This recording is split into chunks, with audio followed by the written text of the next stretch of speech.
We're snorting cap rates and shooting up cash flow here at Deal Junkie.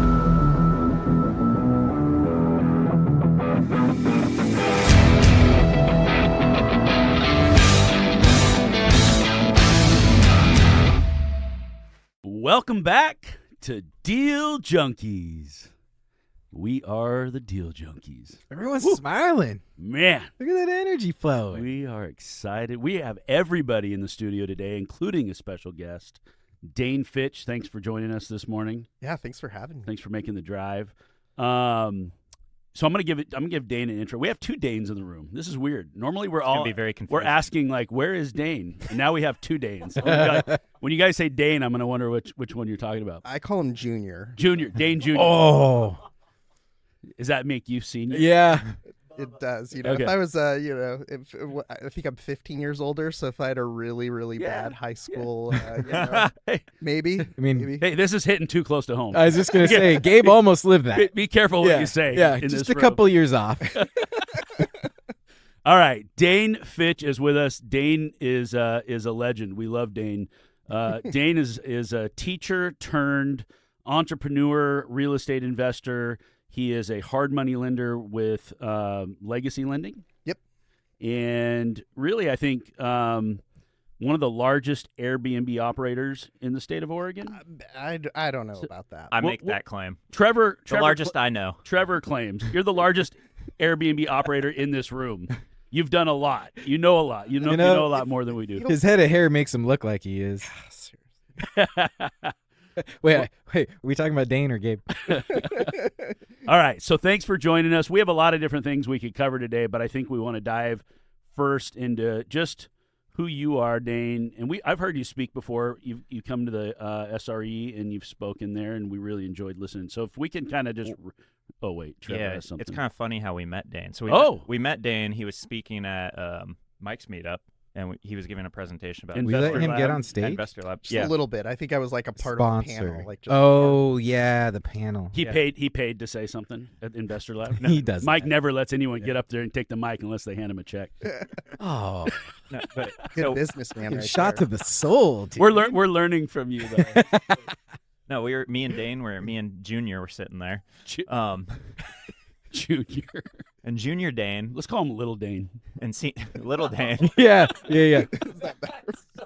No, so He doesn't have a mic, but you can sort of hear him in the background. so He's in the fetal position right now.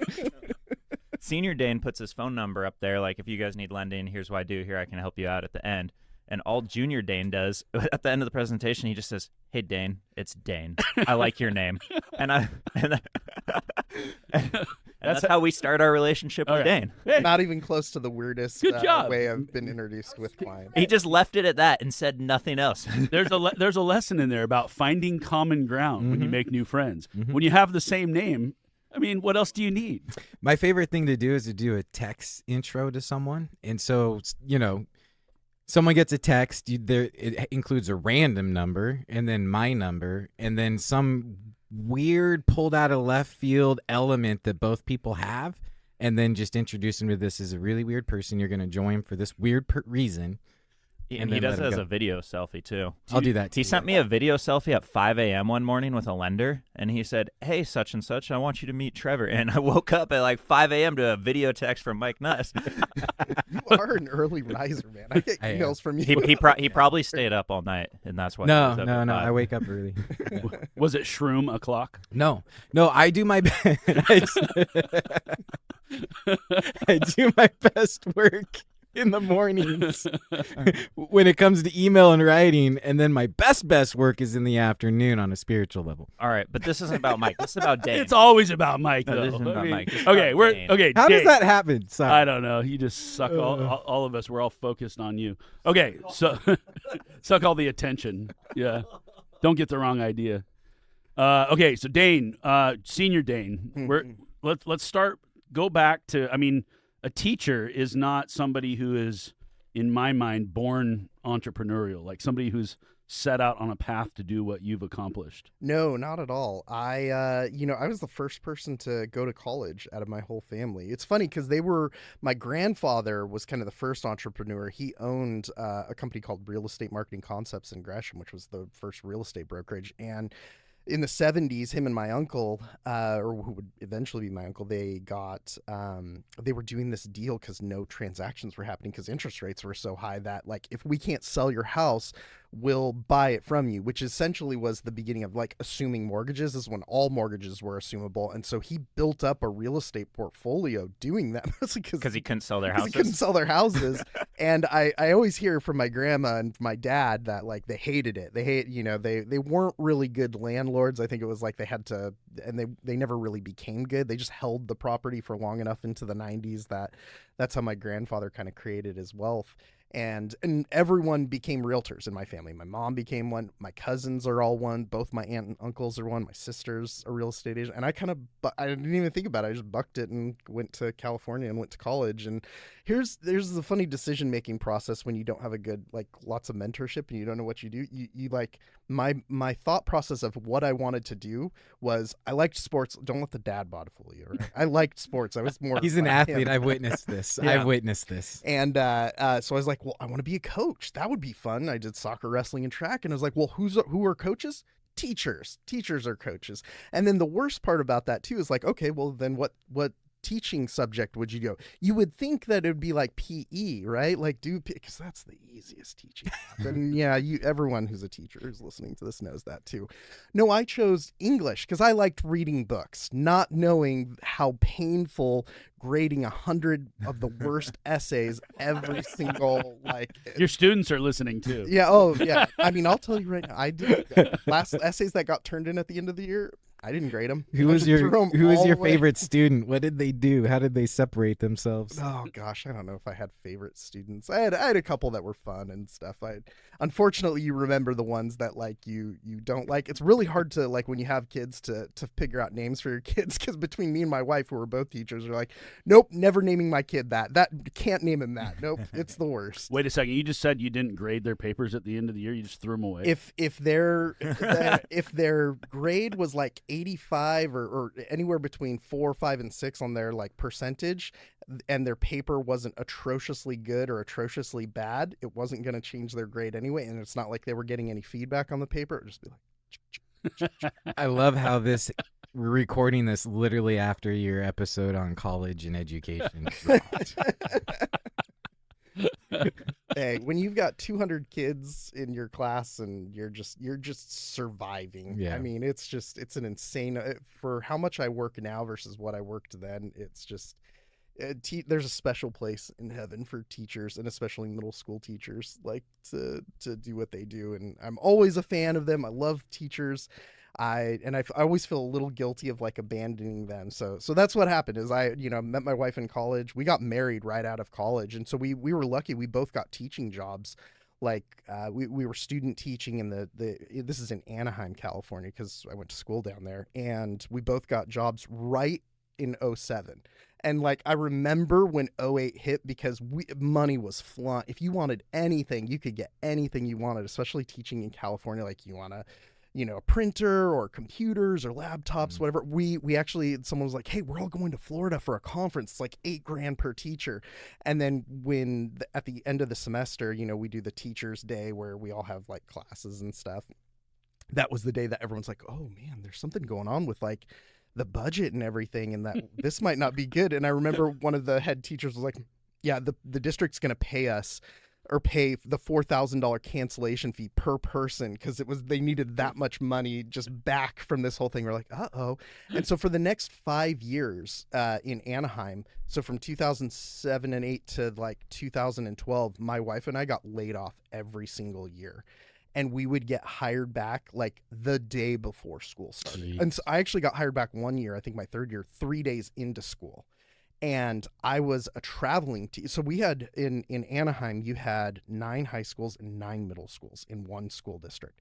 So we never taught at the same school. We kept getting moved around. And if you know anything about like teaching and union and stuff, you're just low man on totem pole. You get the worst classes as the new teacher. And this is one of the reasons, I mean, we could go into this a lot more, but The politics behind it is insane. it's terrible. Absolutely insane. And the leadership is like mediocre at best. I mean, anyone who's like, lots of people that become principals are like music teachers or PE teachers, you know. Anyone who, You put your time in for the rest of your family. yeah, for sure. So that was about the time, like by about the 4th or 5th year, I was like, dude, I don't know if I can do this until I'm 60. You're stuck in Groundhog's Day. Like Yeah. no tenure. Every year you're starting at a new school. Yeah, and it just wasn't fun, and it wasn't, you know, I was a pretty good teacher. I got a couple, you know, accolades. I spoke in Washington D.C. and San Francisco on a couple different topics when like the core curriculum was coming out, and I was good at it. So that's kind of hard to like think about not doing it when you're good at something. Did you get to coach? I did a little bit, but I stopped because it was so the job of teaching is so demanding. So I taught wrestling, or I coached wrestling one year, and I forgot how many tournaments wrestlers have. I figured out per hour, I got $2,800 for the 3 months that it was to do or to go there. It was something like 62 cents an hour is what my wife calculated it at. Mm-hmm. In addition to, you know, working 70 hours a week that you're working, and especially because you're teaching a brand new subject every year. So I'm creating a whole new curriculum every single year. Like every day I'm like, what are we doing? What are we, you know, I don't know. I hate it. And Sundays at 2 p.m. I hated. It was like I got grumpy because I was like, oh man, I gotta go to school again, and waking up at 5:30 in the morning. So anyway, I was like, okay, what if I just find something like a side hustle that I could retire in my 50s instead of my 60s? That would actually be awesome. And so I kind of like for a hot minute got into stocks, right? But it was like, I didn't know what I was doing. It was just like high tide raises all ships kind of a thing, until I lost like $5,000 on one trade. And I was like, oh my God, I can't do this. I got to do something else. And so I was like, well, my uncle keeps flipping properties. I was like, I don't, and by the way, at that time, I don't know how to change my own oil. Like, I don't know anything. I am like not a man at all. And Dane and I were talking about this in some of my Airbnbs, how it's like, you know, some people can't do some of the most basic things to like help themselves out. So we have to like run out over there and, you know, turn on a barbecue for them because they don't know how to do that. Hey, Dane, scoot a little closer to the mic for the rest when we sorry. go. Sorry. So it's, yeah, it was just bad. And it was, yeah, I think I'm a little loud on my own. So I think I hear myself. So I wanted to get into something. And so this is like very far during 2011 was my first flip that I did. And my mom, being the realtor, she was pretty decent at getting short sales. Like she kind of connected with the short sale people, you know, this 55-year-old woman, you know, kind of connecting with them. And we got a flip, my first flip in Gresham. And my brother, who was trying to become a pilot at that time, like, you know, helped me flip it. I was still living down in California at the time.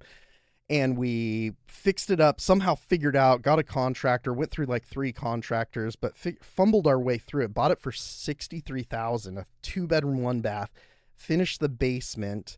And I think we spent like $50,000. And this is all with like, I had a home equity line of credit. So my wife and I just saved up like college students because we never knew if we were going to get fired. And so we ended up saving like $100,000 in like 4 years. And you bought a house in California. And we bought a house in California. It went up in value. And got a line of credit. Use that to exactly. You use it to buy the first house too, and fund the rehab. And fund the rehab. Oh, nice. Yeah. Okay. So it was, and we had some money left over too, so we didn't use it all. And I made $51,000. I made more on that house than my teaching salary was for the whole year, and I was hooked. Oh man, I'm on Zillow all the time. And then it's funny because the next 3 flips that I did, I think combined profit was less than $25,000. I made all the mistakes. Bought on Farmington Road out, you know, wherever, because I was having a hard time finding deals because I was on the MLS. You know, He didn't have anybody shitting on his deals. Yeah. I didn't know anything, you know, and so overflipped a property. Yeah, going into that first deal, were you scared going in that? You just saved up all this money, had it invested in your house, and you put it, like, you bet on this to work. and you didn't know it was going to work necessarily, or it sounds like you had family already flipping, so you kind of knew, but Yeah, I mean, it was weird because I mean, we knew we were getting a crazy good deal on the short sale, right? We were probably getting it $30,000 under market price. So I don't think I was scared in the sense of like, oh my gosh, I mean, I was buying it at land value at that point. So I wasn't really worried about like it not going well. I knew I could always sell it for more. And then we did all the work, right? We did most of it. We hired some contractors for a little bit of it, but we mostly were doing. Did all you the work. move back up at that time then? No, I flew up to Oregon every other weekend or so, kind of a thing. Oh yeah. And then my brother was there all the time. So he's way more handy than me. He definitely like figured stuff out. He was buying you a plane ticket to get back out of there. Yeah. Dang, go back to California. Probably, right. I mean, I didn't know anything. So I was like, I could paint kind of a thing, that was about it. I didn't know how to do anything else, and then I could like lift trash and move trash around.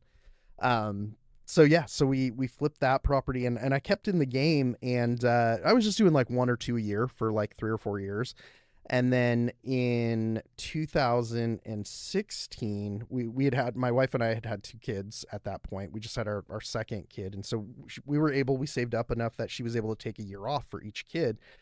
And it was like, we were thinking about, oh my gosh, I got a 2-year-old and a newborn, or a 1-year-old now, or the 3-year-old and a 1-year-old. And on a teacher's schedule, we were like thinking about it. We would have to wake up at 5:30, get our kids ready, go put them in daycare from like 6 a.m. to 4 or 5 p.m.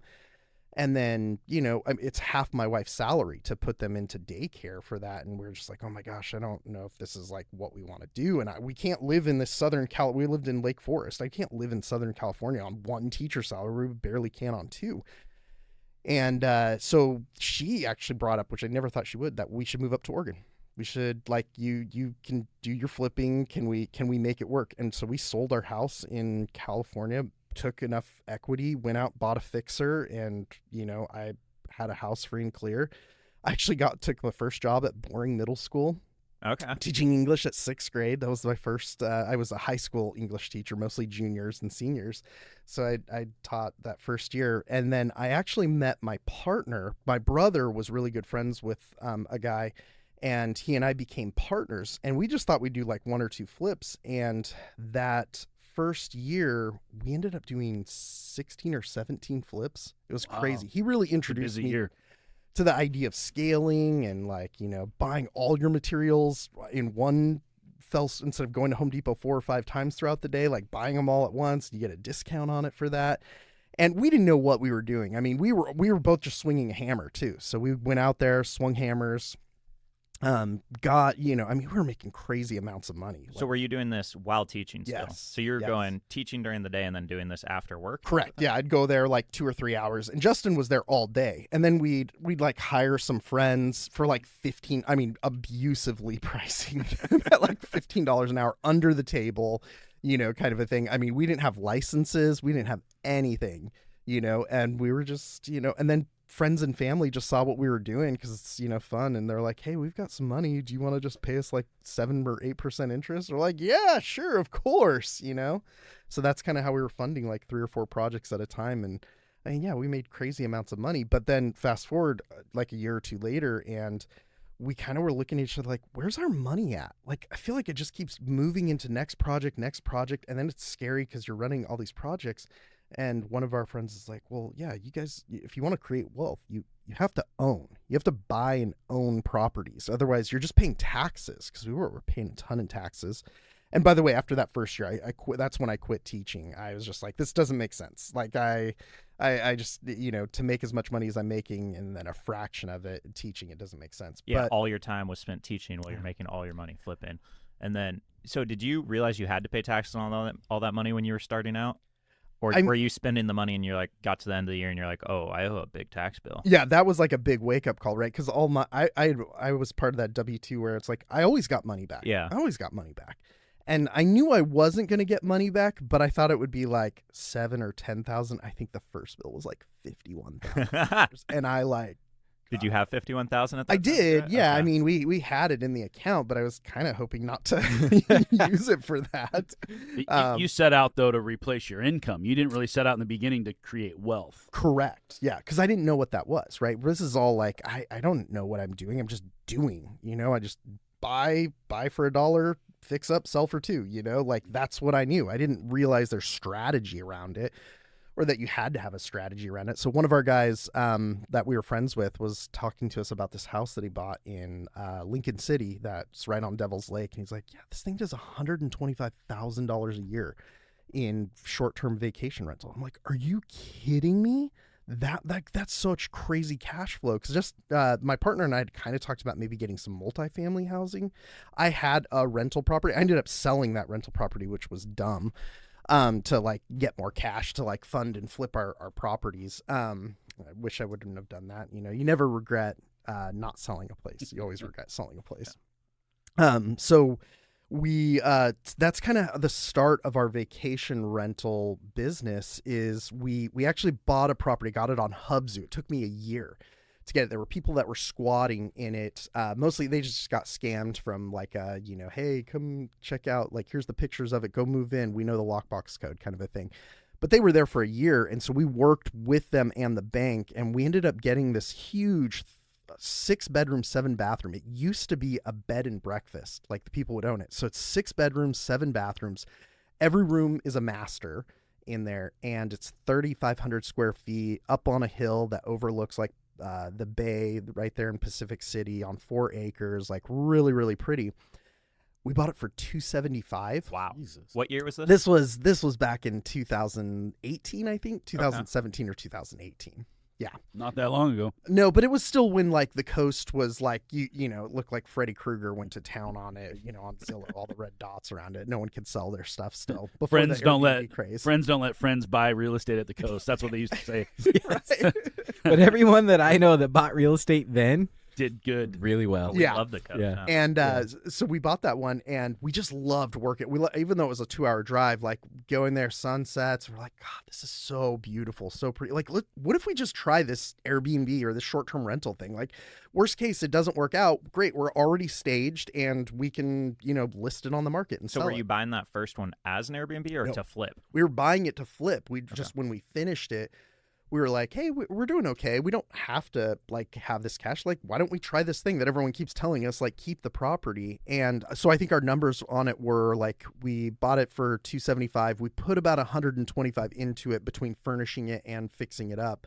So we're into it all together for $400. And the first year, I think we were doing it with Vacasa. We actually signed up with Vacasa because I had a friend that was working there. And our first year we did $82,000 on it, and then the second year we did 103. Wow. And then the third year was like 120. When you say you signed up with Vacasa, explain that process. Are they become your manager, or do they master lease it from you? How's that work? Yeah. So when you have a property management company that, because we're 2 hours away, so we're not taking phone calls or anytime a guest has an issue or anything like that. So Vacasa is one of the bigger property management companies.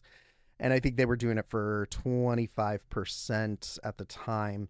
And they did everything. They signed us up and they bought all of our sheets, sounded really good. And they would take care, they would manage the whole thing and actually did a really great job for us. We had a really great guy that was in Pacific City that was their team. And we would just contact him directly.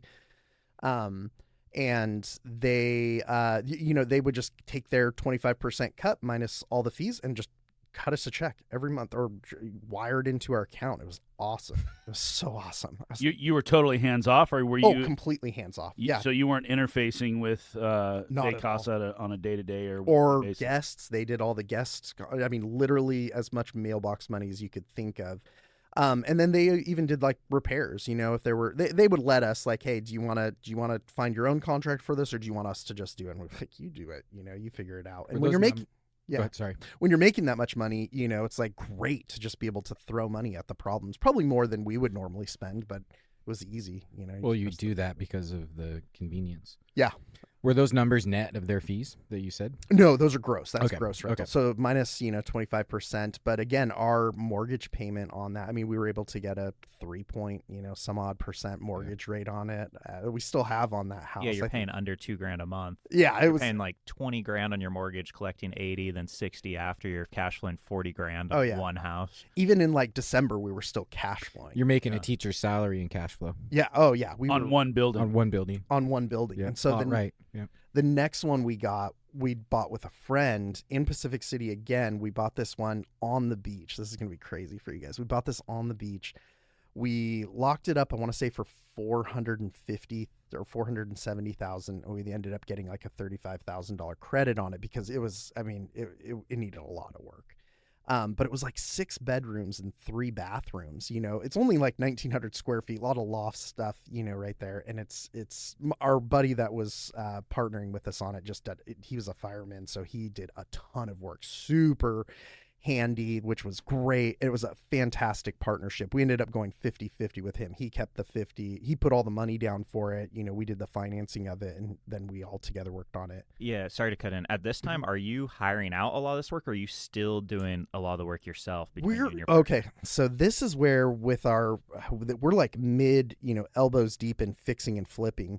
And which is why we needed partners, because we actually hired a crew. We had a contracting company that had at one point 11 people That you in it, created? that we created. Okay. Yeah, we created our own contracting. This is hubris, or I don't know. I'm just And you got like a balls. GC license? And Yep. Nice. We had a GC license, which is super easy. It's easier to get than a driver's license. Dane has one. Yeah. Sorry, Junior has one. Yeah. GC Junior. But okay, so you had this. You have a crew of 11 people, and they're helping you flip the houses as you're going, and you're sending them all over. And you're buying. Were you flipping houses all over Oregon? Yeah. It sounds like you're going a pretty big span to go from Portland to the coast. Yeah, we were. We would go wherever we could find deals. That was my job, by the way. That was part of our partnership. My partner was the person that was there to like manage everything and get everything fixed and flipped and do all he was the project, person. And then I was the money, right? I had most of my friends and family were the ones like kind of figuring out with them, setting them up with payments. I also did all the hard money. Like I was, for a while I was with Rain City Capital. This is when they were charging like 4 points and 12% interest. And then, someone cold called me from Lending Home, which is now Kiavi. Oh, I know. Right. Familiar. Yeah. So at that point, are you using hard money mostly, and then you're using gap funding from your friends and family, Correct. basically, to do Yeah. it? So at that point, I would say we had probably $500,000 between like my money that I'd put in, because I actually refinanced my house because it was paid for cash. So I put about 200 in, and then we had about 300,000 of just like friends and family money that we'd pay them 8 or 9%. Yeah, so interest they every love month. you guys because they see the project. You're just returning it back, and Yeah. then you're recycling their And they capital. loved being able to say that they were a part of the project, Mhm. kind of a thing. And Yeah. show them that. So Okay, so going back to you buy this next one in Pacific City on the beach. Mhm. 6-bed, 3-bath. Yeah. And then This one killed it. This one did. So they had like mold in the thing, and it was a vacation rental at one point when it was managed by one of the local management companies. We kind of went there and talked with them. Like, oh yeah, half the guests, because it only did like $60,000 a year. We thought it would be more. And they're like, half the guests walk in and walk out. Like they want a refund from it. It's just, it smells in there. They didn't, there was a ton of dry rot. It was crazy, dude. We actually lifted up, we got the floors up. There was brick underneath. Like red brick, like you would have on the side of the house throughout the whole house. Oh, dude, it was nuts. We had a mountain of bricks bigger than this room in here, like just a mountain of bricks that we were like pulling out. We had to like we had to retruss the floors and everything. This would have cost us $200,000 if it weren't for our partner on the deal. It would have cost us $200,000 to do it easily, even in that time. I think we did it for like 75. Just something because his stupid. labor was His labor and our Yeah. labor, we were out there and we loved it because it was fun to be out at the beach, especially when you got a view of the ocean. It's not the worst place to work or Yeah. anything like that. But I think now it's probably, last we checked, it was worth like 1.4 million. Oh. Beachfront. And what were you all in on now? At this? I think our loan amount on that one is 410 right now at like 3.5% interest. So we're talking Airbnb, but the technical term is short-term rental. Short-term Yeah. rental. So STR. You'll hear people say STR now, MTR, long-term rental. So short-term rental is defined a little different from one jurisdiction to the next, but most commonly it's like 28 days or less. Is that right? Yeah. Yeah. Yeah. And So- often they're, weekend or like a couple. I mean, they're usually less than a week. So is this Definition comes from the structural code. structural The code? structural code says occupancy. So R1 occupancy is short-term rentals, which is less than 30 days, or R2 occupancy, which is 30 days or longer. That's where it comes from. And so all these cities that allow it, they make an exception for the structural code to allow you to do that. And so it's So I this won't sidetrack us too this much, is where my question comes from. Yeah. Is a lot of cities, like coastal cities especially right now, are very anti short-term rental because they feel like it draws away from affordability, and people that work there can no longer afford to live there. And so, like Lincoln County, as an example, a couple of years ago, they just wiped it all off. There was like 500 and some short-term rentals. They said no longer, you can't do it. Is this something that concerns you, or what, are you battling this on a regular basis? We weren't back when we were first. I mean, it was just there were no rules at all, right? It was just everyone could do it as long as there just were no rules, right? You didn't even have to get a permit or anything. You just I think even the occupancy taxes really weren't collected very well.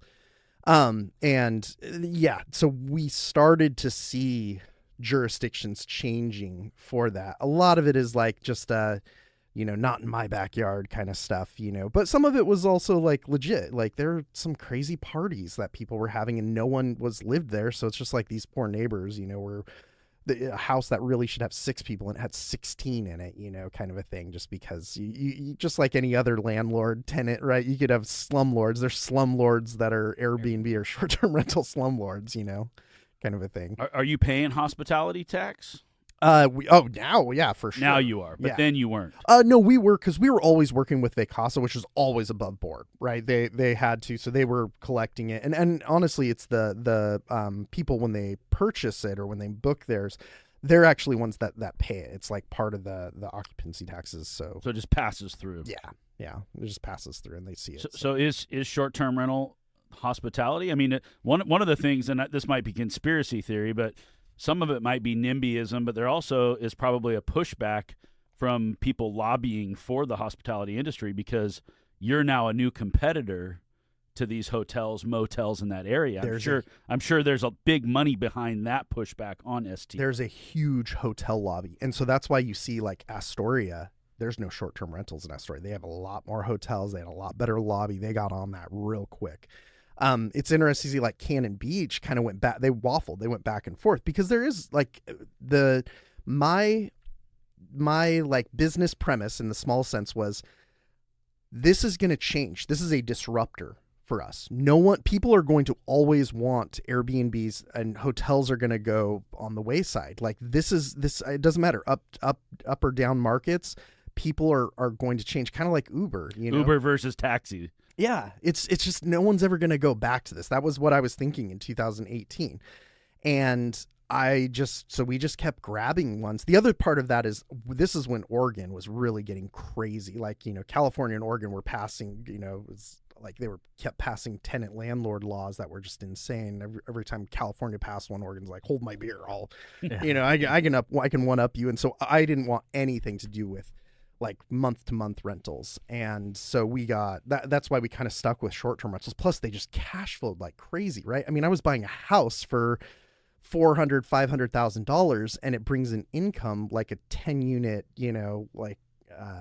multifamily. So it didn't seem, we were just making hand over fist on money. So is there not the same rules and regulations for short-term rentals, like tenant landlord laws and all that? Oh, not at all. Because it's a different, it's a completely different. In fact, there's really no laws at all. Like your police, we've had police come until sometimes. there are. There's no laws until there are. Correct. And, but they don't really know what to do. They're like, this is a contract between you and them, kind of a thing. So we had one where like there was kids that threw a party at one of our houses up in Sandy.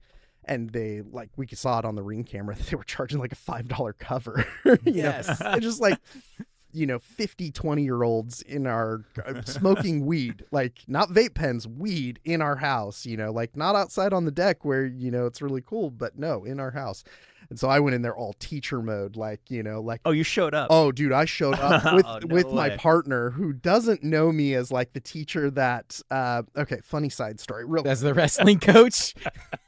So I used to be a security guard at a school for like the first 6 months before I started teaching, and I would break up fights all the time. I was like, I thought it was fun. It was fun to like break. They're the little kids, kind of a thing. And so like 2 years into teaching, I'm teaching summer school because I'm trying to get any money I can.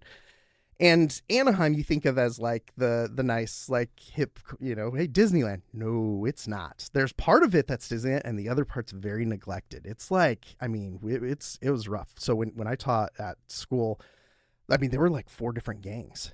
I had it on my like teacher code list of like what this kid's with this gang, this kid, and of course I got those classes, right? I wasn't teaching honors. No one was letting me, the new teacher teach the honors classes. No, I got the toughest kids, especially being a male teacher too. You get, that's the thing. The other part with teaching is like, if you're somewhat good at it, you get more responsibility, not more pay, but way more responsibility. And so I was teaching middle school or summer school, and they decided it would be better to take all 3 high schools with all of the various different gang factions, put them all together in one school for summer school because it would save money. We had fights every day at lunch. And so I was driving my car home at the end of the day, and I saw the telltale signs, shirts starting to come off and everything here. And I'm like, I don't know. I wasn't even thinking. I pulled my car in between both of them, and it scared. But there's like 20 kids on one side, 20 kids on the other side. And I pull my I had like a black Jetta or something. I pull in there, and I get out of the car, and I scream at my teacher. We're like, get out of here. All of you, go back home. And like, it scared them. They kind of like step back a little bit, and like in the next 5 seconds we both had like a different understanding. They started understanding like, there's only one of him.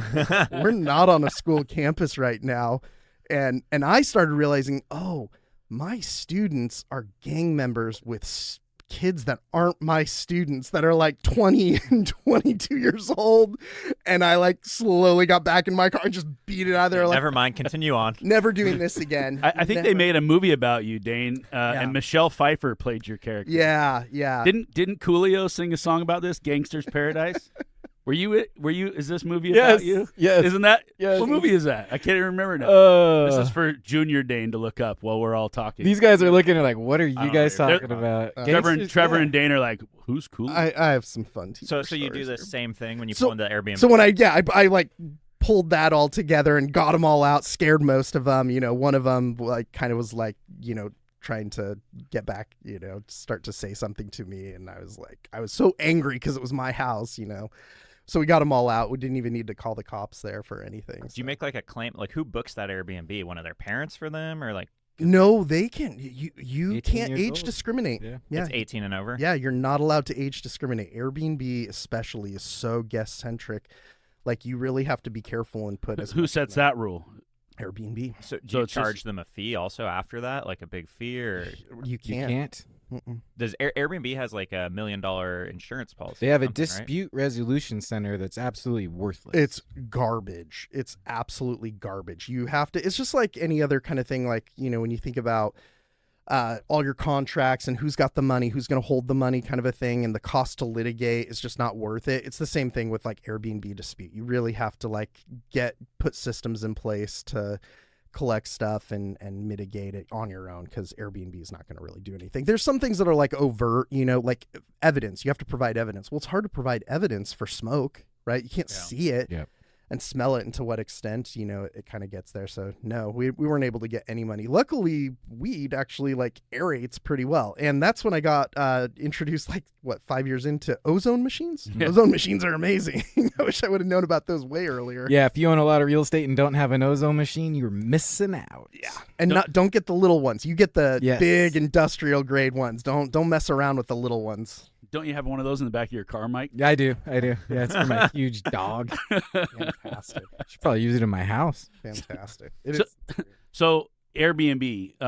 So Vacasa is your manager. Airbnb is the platform in which you're renting units. Airbnb and VRBO, or you? Yeah. So they quote, they advertise on 30 different channels. 90 to 95% of your stuff is coming from Airbnb. You'll get maybe 10% on VRBO, and I don't know. So not a lot of government oversight, but you have oversight from these platforms that require you to do certain things. At that point, yeah, but then post, so then you get the pandemic hit. So we're like now buying like crazy, right? And How many did you buy up to that point? I mean that was our second, so And then that was 2017, you said? 2018, maybe 2019 actually is right when we got the one on the beach up onboarded. And then you scaled quickly after, right? You bought a bunch. Yeah, I mean the next one we got, which was also awesome, is like we're up in Sandy. We got this one on the you guys remember the John Rudd viewpoint? We're literally the house right next to it. No shit. Yeah. And we got that one. That one was going into foreclosure. They started it at $750. This is I think right around 2020 or 2020. And they advertised it and they dropped the price $50,000 every day. And it was crazy because it doesn't have a garage, but it's a huge 5-bedroom house. And so no one wants to live on this cliff without a garage, that's going to pay that. But for us, they were actually already operating it as an Airbnb. And I think they were making $65,000. We're like, oh my gosh. So once we got it, it went down to $470 and we scooped it up right away. It didn't need really any work at all. It had like 17 deer head or elk heads in it. We're like, we don't want those. And so we cleaned it up and it's got a deck out back. We put a hot tub. We craned a hot tub out over onto the deck out there. And it's like, that's our picture right there. And that thing is our best Airbnb. For the money, we paid $470 for it. I think we put $20,000 into it between just adding, because we got furniture with it. We just added a little bit more furniture, cleaned it up. And, I mean, last year, I think that thing did $125,000 and we managed that because it's so close to our house. We just manage it ourselves. And for those that don't know, that might be one of the best views in Oregon. Oh, it is insane. Even when I go there, I've owned it for 3.5 years, and when I still go over there to like look at the hot tub or go over there with a house cleaner, whenever I do, I'm still just so blown away by it. Have you ever sold Uh, short-term rental property? not as a short-term rental. Because we talk about how you went from replacing your income to building wealth. I'm curious to know, from an income approach, these things are creating a lot more value on your balance sheet than what they would be if they were just single-family homes. So how do you weigh that out? Do you show them as the value from an income approach, or is it just whatever the value of a home is? Well, so this will be interesting for us to talk about as part of our lot. So these ones did great, and then all of a sudden we had friends and family come. We had like 3 friends that all had a couple $100,000 that were like, oh my gosh, you're doing this. Can we give you some money and we'll partner with you? And this is where we really went wrong. Is my partner was getting tired. We had not done well on flips. Like we're both at fault for that. Like he started another business, like an online marketing place business. I started to get into lending. And it's like chicken or the egg. Like, did we get into those things because flipping, we started to get not good at flipping. We started getting bad oversight. I started buying not as great properties. A lot of this was, we had 11 contractors. I had to keep them working. And so I was buying very questionable flips. And then the market would change, or we try and sell in September and it's like, it wouldn't work. And we made a couple mistakes on some that we had to go back. And like one of them in Astoria, we had to spend almost $100,000 redoing because water came in through a place that we thought fixed. So we had to redo the whole thing all over again. And it was just a nightmare. And so it kind of pushed me and my partner further away to the more profitable businesses rather than closer. And it's just like, so we were like, okay, this is our chance to get back into this. We can double down. We've got all this money coming in. It was almost $1 million. We bought like 4 properties, 2 of which were hotels. One was a 4-plex and one was the big lake property in Pacific City. This is the one that's the like 4,500 square foot with its 37-acre lake. It's all ours. We own the land all under it and all around it. You could get a wakeboarding. You could get about 3 or 4 passes on a wakeboard boat on it. It's like 40 feet deep. It's one of our best properties, or at least that I love. It's not very profitable. In fact, I don't think it's profitable at all. But like this is where it was too much. It was my fault, way too much to like put on my partner to like manage all that. Plus my lending business was really picking up a lot at that time. And his business was picking up a lot at that time. So we were trying to do too much. And, long story short, these budgets that we had in mind of, $250,000 ballooned to like $600 each. And a lot of that funding came from me personally, like just putting, that was like my thought is I just throw enough money at this, we'll come up for air once it's done. But it's like we had to get contractors out there. I mean, if you've ever tried to hire contractors for something more than a day or two of work over at the coast and quality work, you just can't do it. So we had to put them all up in motels. I mean, the labor was just insane. It was terrible. I mean, I think I lost like 4 years of my life on it. So you guys were pretty experienced at that point with your budgets and everything. You'd flipped a ton of houses. So what went wrong on these? How come you were off on the budgets by that far? We are mediocre flippers at best. I'm going to say that right now. Most flippers are. Yeah. It's when you don't, especially when you're doing multiple flips, and it's hard to hold down contractors. Once you get a good one, word spreads and they tend to leave you, and you can't pay top dollar. So you're always constantly looking for new contractors, it feels like. And then when you're doing things at the coast, like we're 2 hours away, it's different when it's like, hey, I'm doing a flip and trout, I'm 7 minutes away. Like I can go over there. I can solve these problems that are holding other things up. It took us 2 years to fix each of the motels. And we were here's what I'll put out there, and I'll say, this is probably something we could talk about, is like understanding your competitive edge is critical. And we're below average on fixing and the labor. We're below average on finding people to do, and monitoring and holding that labor accountable. 100% we were bad. I would say we were above average on finding the deals and above average on financing. They're probably even really good at financing the deals, but we were below average at that. And that's what killed us. That's what really made us like up our budgets and our timelines. Right. And so when you buy a $1.3 million hotel, we also bought at the height. Then you're paying a 12% interest payment on a hotel because it's very different than a fix and flip. You bought them on hard money. Well, you also in the next episode we can really get into real estate value versus business value, and you found that out where you moved one market because regulation was changing, becoming less of a free market, and moved into a market that became even less of a free market because of lobbying money. And that's because it's different than real estate value. It's business value. Yeah. You bought the wrong assets for the type of business you wanted to run. We didn't even know we were in the hospitality industry. Yeah. That was our biggest problem. Did you run your motels through Vacasa? No. So right about at that time, we actually switched. Vacasa kind of laid off all of their staff during COVID, and they couldn't bring them back because they weren't paying them very well, and they couldn't bring them back. And just the quality of what we were getting for what we were paying for was just absolute garbage. And so we got cold called by a group called iTrips, fantastically run, this group, they're a franchise. And Ryan Tigner, who is fantastic, we got connected with him, and he just, if you ever talk with him for 20 or 30 minutes, he just oozes talent. That's probably one of my best things is like being a teacher for 10 years.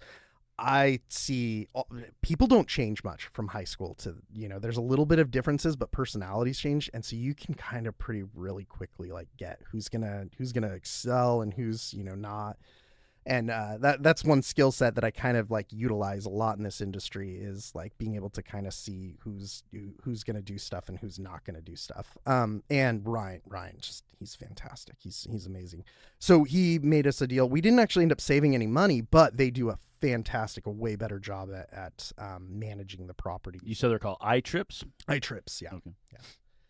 So you gave them your portfolio, including the motels? They ran those? And that was a mistake, too, is we just immediately moved everything over. I should have given them a 6-week window because we lost all of our bookings.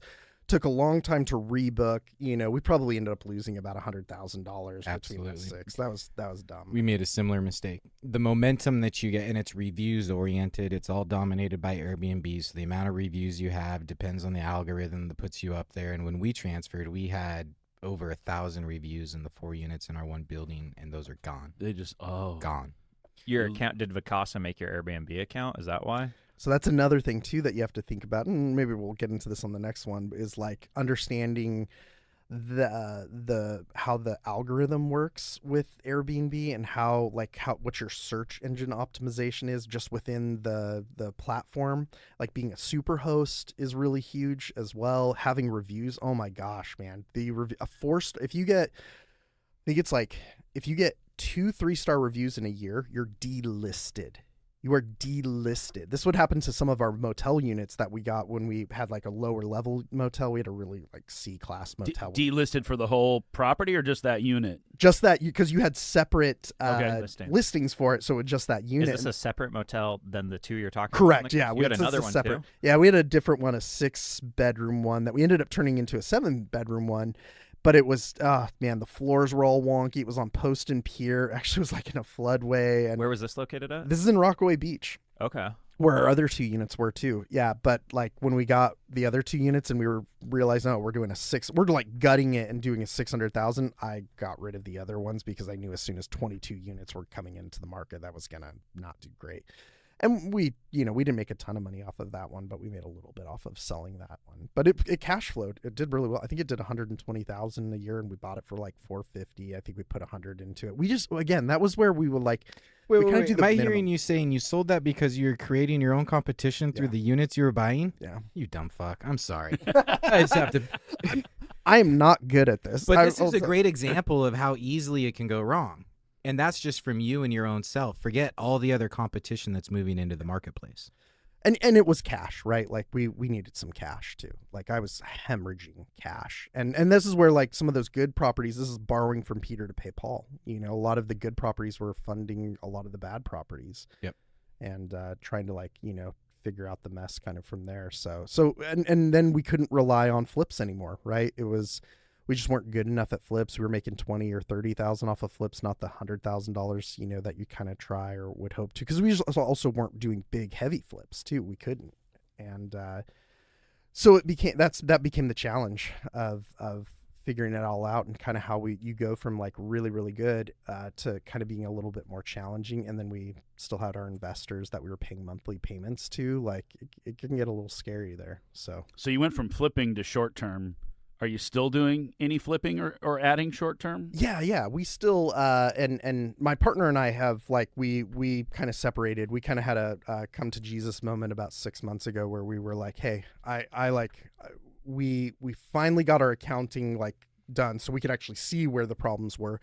And I essentially said, we have to take over property management. We did $1.2 million in revenue just for the properties that we weren't managing ourselves. That's $300,000 just gone. Like we don't get that luxury anymore. Yeah, you can hire a couple staff to handle that. And then yeah, and we just don't get that luxury anymore. And his other business was going great. He loves being in it, and that's what he wanted to do. He was just so burnt out of this. And so he and I just kind of discussed, and I was the money. He never put any money into it. He was always the person doing that, and I never asked him to. But I was at the point now where I was like, I'm well over 7 figures into this portfolio now. I need you to either that was the 2 things. You need to put money in, and we need to self-manage. That's how we right the ship, and he just didn't want to. So we ended up giving him the property that's on the beach. That he just took that one, super profitable. And I kept the rest. So, and yeah. Okay. Amazing how the person leaving always gets the best end of the stick. Yeah. Well, I don't know. I wanted to talk about these 2 other ones you mentioned, the fourplex and then the lake one, because they sound kind of cool. So I wanted to dive into them a little bit. That fourplex one, is that like an actual fourplex that you're turning into short-term rental, or is it an actual motel you bought functioning as a motel on the front end? No, it was a fourplex. So back up a little bit. My theory or my thesis on when do you buy properties, right? Because that's a thing too, is like, well, can you buy, where do I get a good Airbnb? How do you know it? And I think a lot of it's just empathetic. What do you want? What would you like to be? I love water. It's like, I'm a different person. I, grew up going to the river, going to the beach all the time. I had a boat when I was young. We still have the same boat that I had when I was 8 years old. And I know it still runs and everything. But I'm a different, my wife even says, I'm different dad. I'm a different husband when I'm on the water. Like, that's my Zen place.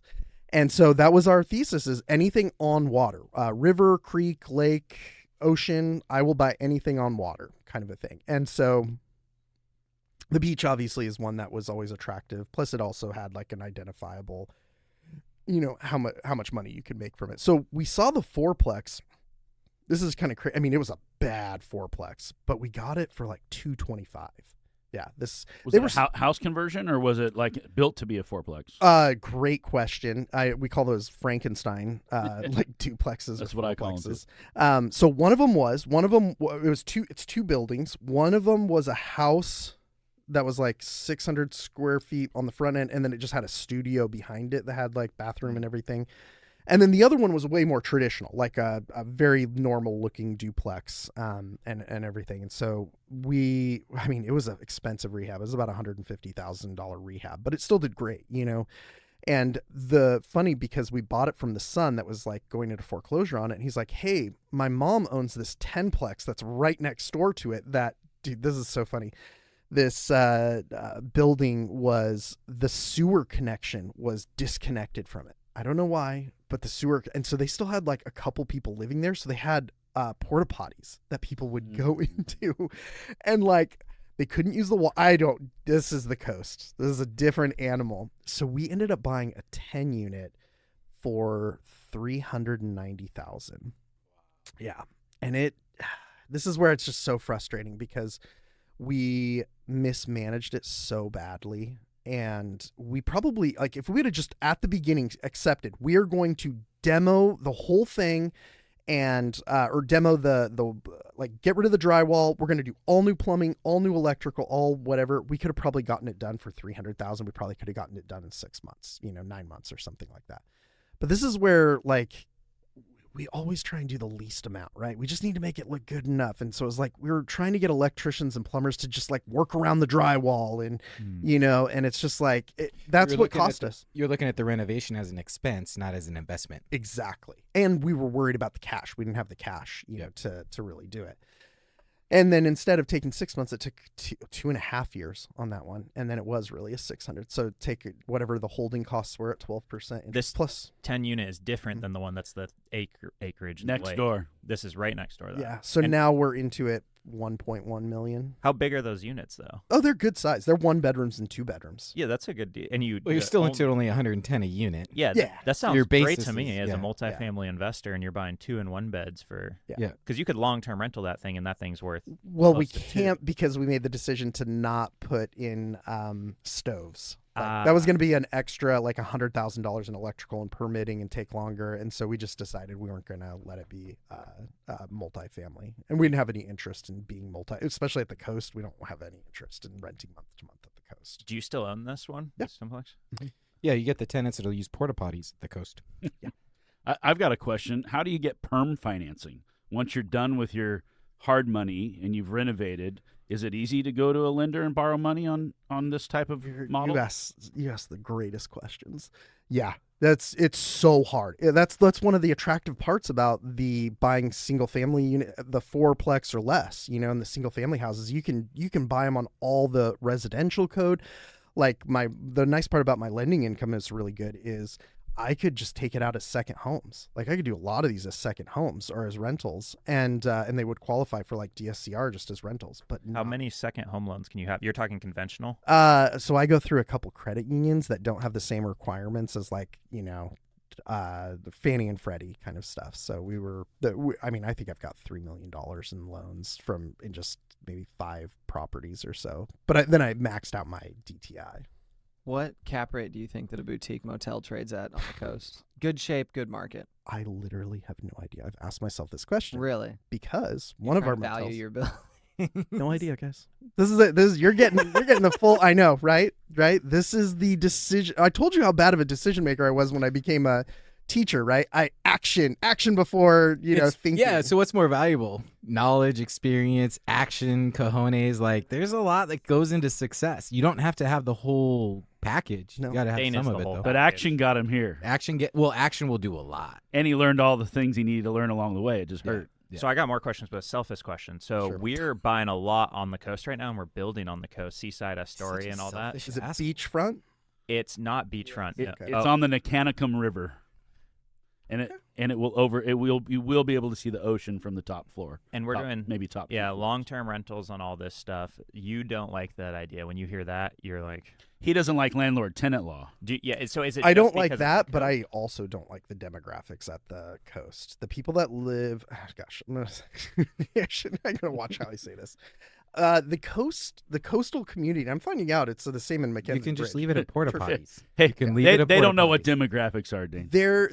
It's like island culture, everyone's out there to just chill and relax, and it's like once they've gotten enough money, a lot of them are, once they've gotten enough money for a day or two, like they don't need to work for the rest of the week or until they need the money the next, and then they want to work for the next day. You're going back to running labor, managing labor. Well, or is and this your tenants, or is this? I think there's a lot of tenants you have to screen over there really, really well, and it's really, really hard to screen tenants because there's not a lot of economic activity over there, other than, funny enough, vacation rentals or hospitality, which so many people are pushing against. This is why a 6-month project in Hawaii takes 2 years. Mhm. Yes. Because Yeah, the surf's surf, up, yeah. dude. Well, and then the Oregon coast, it's fishing. So if it's a good fishing day and they have enough cash in their pocket, they go fishing. I lived in Truckee, California for 1 Yeah, year. You know yeah. where that is? I know where Chucky's at, Dude, good powder day. Yeah. You couldn't even go to the grocery There's store. so many little ski resorts around there. The businesses literally closed down on Yeah. a good powder day. Go get your Bluebird day. groceries. It's like, no grocery shopping today. You better be at the mountain. So Yeah. do you think that's because we're doing new construction projects and heavier renovations, so we're getting kind of the higher end tenants there? Would you still be scared? And are you scared just because it's the coast, or just because you don't like the long-term rentals? Tell me about who your renter is. Tell me, give me the narrative of who Yeah, this person This is. is that not you think- about you, Trevor. Yeah, this is why we do the podcast for me. So I thought it was for Mike. No, there's value in the audience for Yeah, this. yeah, To so- like, how do you educate yourself? So the first way we got in, so Gabe had already been into it doing a construction project, a 66 I'm unit. sorry, which city is this in again? So Astoria and Seaside. Okay, so Astoria is a little different. There's a lot more economic activity in Astoria. So go ahead. What about Seaside? And to some extent, Seaside too, for sure. So- but still probably lower level labor. and Yeah. lower- So I got into the market because we did that 39 unit. We were looking at going hard money potentially at with you at the original side. Then we did a different thing. But so I underwrote that 1,300 a unit. They're 600 square foot units, 2x1s, and our manager's been filling them at 1,600, which I was shocked by. And she's been having like super high demand for it and whatnot. And then Gabe has found. Have you guys? No, you haven't finished that project, but now we're underwriting the deals. The Astoria project? Yeah. It'll be done here in the next couple weeks. Yeah, and then based on our research there, like we're surprised at what rents have seemed to been able to be achieved on this stuff because there's not a lot of projects going on over there that are a little bit higher end and newer. Like what was the newest construction you had seen on the coast? Dane Jr. At this scale, it hasn't happened Yeah. in 2 decades. So it's a little bit interesting because there's not a lot of data out there, which is a little scary, but there seems to be high demand from what we have seen in it so far. But I mean, you've been over there longer, There's so I'd love to. absolutely demand for rental because so many people, well, there's two parts. So many people can make more with vacation rental, right? Although now with the restrictions, that's kind of coming back. But also no one wants to be a landlord out at the coast.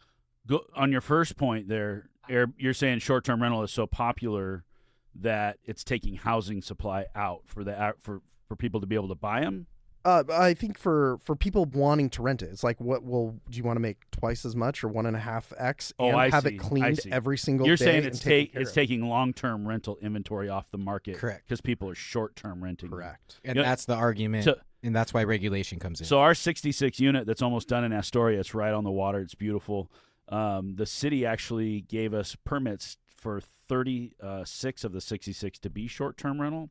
We decided against it to not go that route, and they put an article on the front page of the newspaper. They were so happy because Praising you. now they've actually made it a rule there that they're changing the rules for short-term rental in Astoria. And that's why, going back to my original question, how much does it scare you? That was my biggest concern, was at what point do these jurisdictions come in and tell you can no longer do your business model? And now what do? You go like Craigslist and this is like black market short-term rental, or what happens? We've when been pretty lucky with it that they've grandfathered us in on a lot of them. So like we've actually benefited from that. So like unincorporated Tillamook County, we kind of like This is where my appraiser brain goes crazy, because without the regulation, the real estate has no value. It's all business value. The real estate only has value to the ability to run your business. When they create regulation, now all the real estate inside of that regulated area has solidified value because that's the only place you can run the business. So did you own anything in Lincoln County? We had a couple in Lincoln City. And Lincoln City is different than Lincoln County. You're allowed to own one per person in Lincoln City, although we don't own them anymore. We actually sold those ones.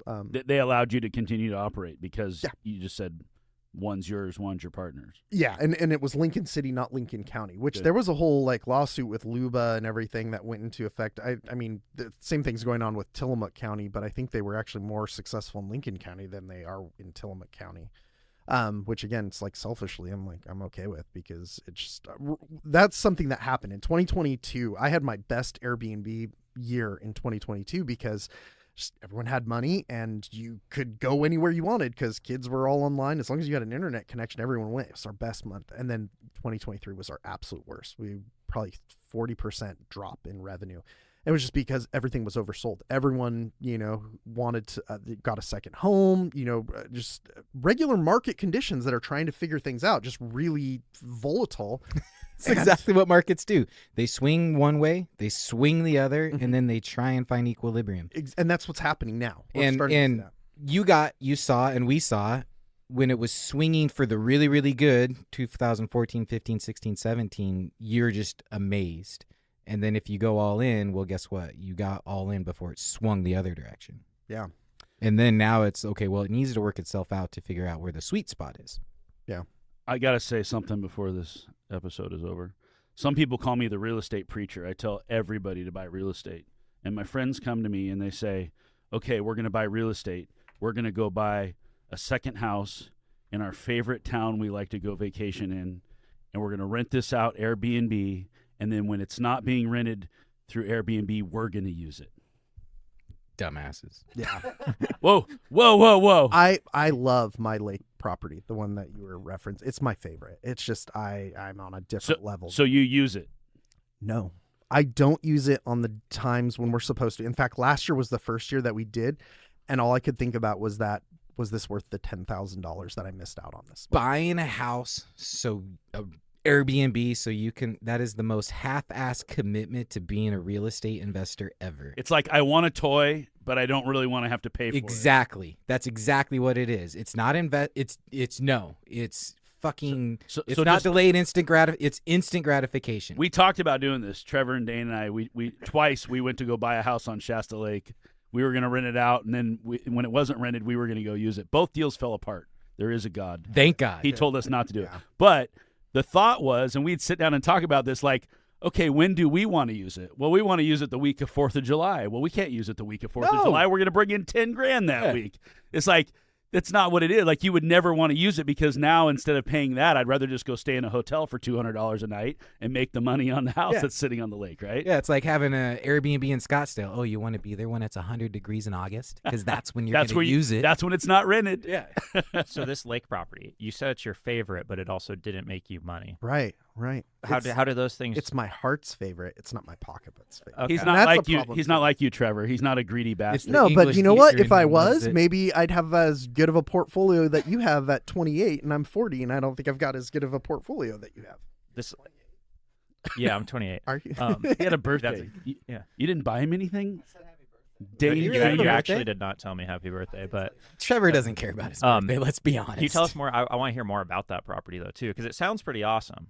Like how you went into it. the one that comes with a 37-acre lake? So this It is sounds like funny. you could do like there's value in this down the road still too. Like Oh, there is. Yeah. That was like what? I mean, this thing could be a resort. yeah, We could eventually like put stuff all around. You're just it. so far into the details and weeds of everything else, you can't maximize it. Exactly. So how many units is it again? Like explain It's the deal a 2 little bit. houses. So it's one house. The upstairs is 5 bedrooms. The downstairs we haven't even finished. It's a Daylight Ranch. It's not even finished. There's probably 2,000 square feet. Like we could make it into almost 6,000 square feet. This huge house. Needs to be a corporate retreat center. No, I've got a Absolutely. better idea. It should be a retreat for middle school wrestlers who are former gang members. I don't know if there's much money there. We could form a nonprofit around this. So it's 2 rental units. Yeah, because the other house is, and this is so funny, it's a 2008 manufactured home. Super nice. 3-bedroom, 2-bath, 1,600 square feet. On a daylight range, like a foundational concrete yeah, basement. yeah, just on the side. And we actually created its own path, its own private beach. We trucked This is in. a separate residence. Yeah, it's a separate residence on there. And they're close enough together, like we often will rent them out. In fact, this is the funny part about it. When we rent the house, the mobile manufactured home out by itself, it does anywhere from $99 a night during the low months to $400 to $500 a night during the summer months. The big house will do anywhere from $300 to $400 on the low times to $2,000 during the summertime, like in July. When we rent them out together, it'll go for $3,300 a night. Yeah. So why do you even rent it? Like, I wouldn't even offer the manufactured We home. didn't. That's the first year. The first time this year, we actually said during summer at least, we are not. You have to book both of them out, and we did much better this year for it. But it's like, it's so funny. If I would put a stupid tiny home, like a 250-foot tiny home instead of the 1,600, I would actually make more off of that than it's just You something need yurts. about the You have instability. so many things you can do. How much did you buy the 37 acres for? 1.45 million. What's it zoned? Oh, that's interesting. It's zoned. It's agricultural ecotourism. One of the uses that we can use for it is agricultural tourism, meaning our lake is a fish farm. It's got trout. We stock it with trout. And so we can actually do a bunch of buildings that can house people for tourism based on it being like agro-tourism. So, And you said the lake was big enough to do 4 wakeboard passes? You mean like, what do you mean by like that? if you're driving straight, like someone on a wakeboard could go 1, 2, 3, 4 before they'd have to. Like for To you, turn Trevor, around. because you fall down in like 8 seconds. Yeah. This property is so perfect to show the beauty of Airbnb because it's not the real estate.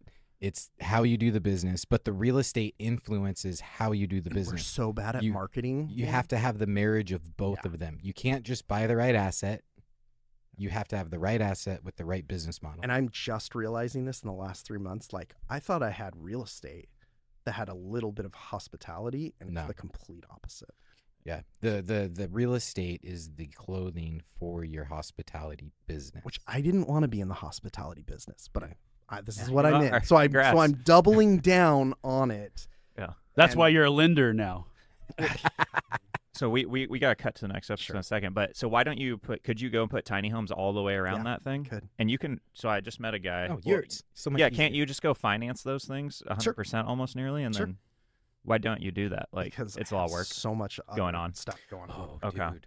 Okay, we're going to dive into the next episode into some other stuff. You're Dane Jr., you're raising your hand. You know, I had my You just mind got cut blown it. the other day. I can't wait to tell you guys about this. Okay. My We're- mind's blown. I think we dive into some hard money stuff because Dane is a wealth of knowledge, too, on that stuff in the next episode. Just a nice way of saying I made a lot of mistakes on everything. So thank you guys for listening. Gabe, Yeah, thanks, Dane Fitch, here in the house. We're the Deal Junkies. Share us, follow, subscribe, download, do all the things you do on Spotify. check out Amazon. Dane Fitch. Dane Fitch. Where can they find you Legacy Lending. if you want to be found? Yeah, I mean, Legacy Lending, Dane at Legacy Lending. Anaheim High School gang Yeah. division. Sir, if you Google me, I'll come up on the high school stuff. A little bit. Gangsta's Paradise. All right, we'll see you next time, guys.